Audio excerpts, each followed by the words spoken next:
এখান থেকে চ্যালেঞ্জ দিয়ে যাচ্ছে, আমায় কেউ মারবে, এদেশে মার খেতে আমি জন্ম হইনি, এবারে আমরা দেবো তার পাল্টা, ঠিক না বেঠে?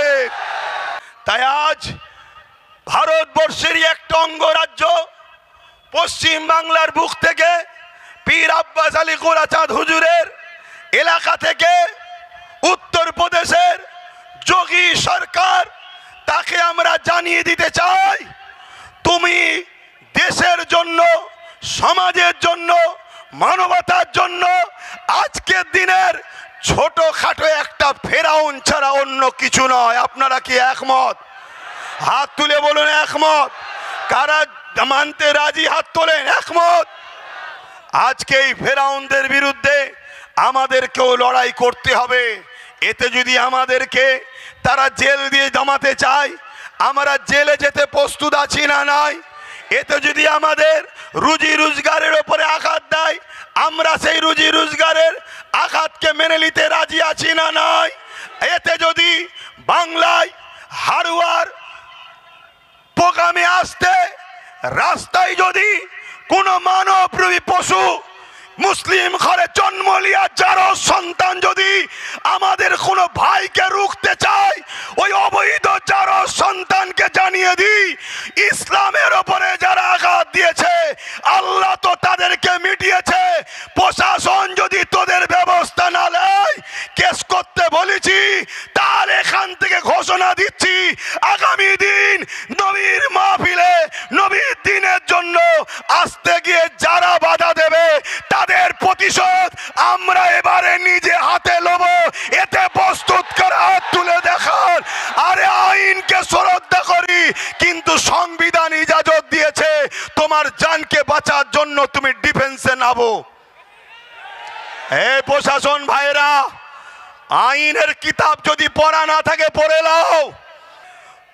যদি এই বিচার, এই মামলা যদি আসামিকে তোমরা না ধরো, তাহলে আমি ঘোষণা দিচ্ছি, দেশের আইন আমাদেরকে রাইট দিয়েছে, সংবিধান, ডিফেন্স করতে হবে।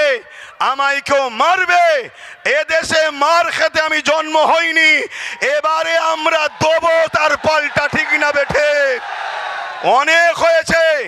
এটা কোনো পার্টির মিটিং নয়, এটা কোনো জনসভা নয়, এটা কেন্দ্রের অপদার্থ বিজেপি সরকার আইলা মোহাম্মদ সাল্লাম বলা লিখার দরুন বাধা দেওয়ার জন্য তার প্রতিবাদ। বিশেষ করে এই বাংলার ব্যারাকপুরের ভাটপাড়াতে অর্জুন সিং কিছুদিন আগে ছিল টিএমসির প্রোডাক্ট, এখন সে বিজেপির প্রোডাক্ট। বিজেপিতে গিয়ে রাজনীতিভাবে কোনো কথা বলার বক্তব্য তো তাদের নাই, কারণ এই বাংলায় বিজেপি বলে কিছু নাই। বিজেপিকে মিডিয়াতে দেখানো হয় বিজেপি আছে, আর আমার রাজ্য সরকার বলেছিল বিজেপিকে ফন্ডে এনে লড়বো, তাই রাজ্য সরকারের দয়াতে গুটি কতক বিজেপি সিট পেয়েছে। না, এই বাংলায় বিজেপি বলে কিছু নাই, কেন বাংলার হিন্দু, বাংলার দলিত, বাংলার আদিবাসী, বাংলার মতুয়া, বাংলার মায়েরা, বাংলার বাপেরা তারা সম্প্রীতিকে পছন্দ করে, তারা সম্প্রীতিকে ভালোবাসে। তাই বিজেপির মতো সাম্প্রদায়িক দলকে বাংলা কখনো অ্যাকসেপ্ট করেনি।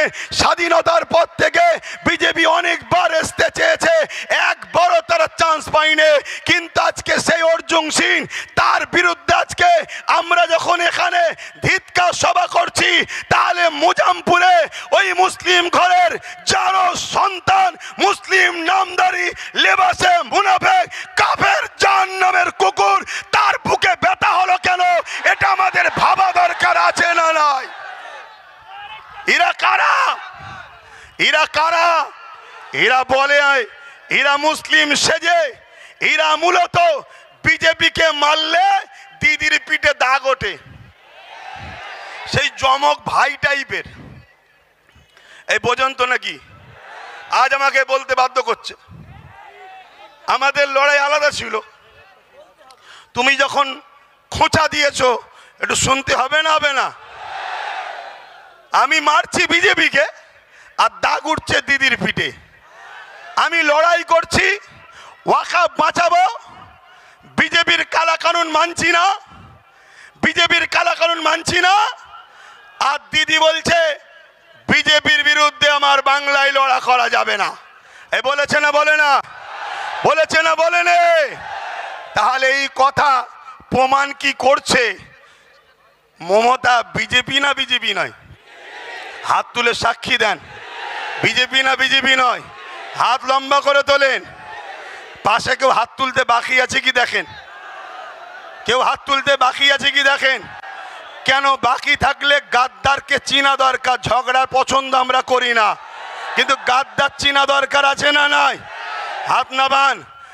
যদি বলেন কেন আপনি তাহলে আবার এসব বলছেন কেন, আমি বলবো তাহলে আমরা যখন আসছিলাম তাহলে কেন ওই মুনাফেক, ওই শয়তান, এই আমাদের এই ভাইটাকে দেখুন না, এই মাথায় টুপি মুখে দাঁড়িয়ে দিয়ে গোল জামা পরা বেচারি নবীর সুন্নতে ও এসছে কি জন্যে? হুজুরের বিরুদ্ধে কথা হয়েছে তাই প্রতিবাদ জানাতে এসছে। শোনো, মুহাম্মদ সাল্লাল্লাহু আলাইহি সাল্লামের বিরুদ্ধে কথা হবে, ইসলামের বিরুদ্ধে কথা হবে। কোন মুসলমানের বেটা যদি চুপ থাকে ওর মধ্যে ঈমান নেই, ওকে প্রতিবাদ করতেই হবে। কিন্তু দুঃখের বিষয় আজ কিছু মোল্লা মৌলী সাহেব আছে যারা আজকের শাসকদের তামাক খেয়ে তারা রাসূলুল্লাহর হয়ে কথা বলে না, ইসলামের হয়ে কথা বলে না, কোরআনের হয়ে কথা বলে না, তারা দালালি করে শাসকদের পা চেটে। এমন মোল্লা মৌলী সাহেব আছে না নাই? জোরে বলে আছে না নাই? আজকে তাই বলতে বাধ্য হচ্ছি।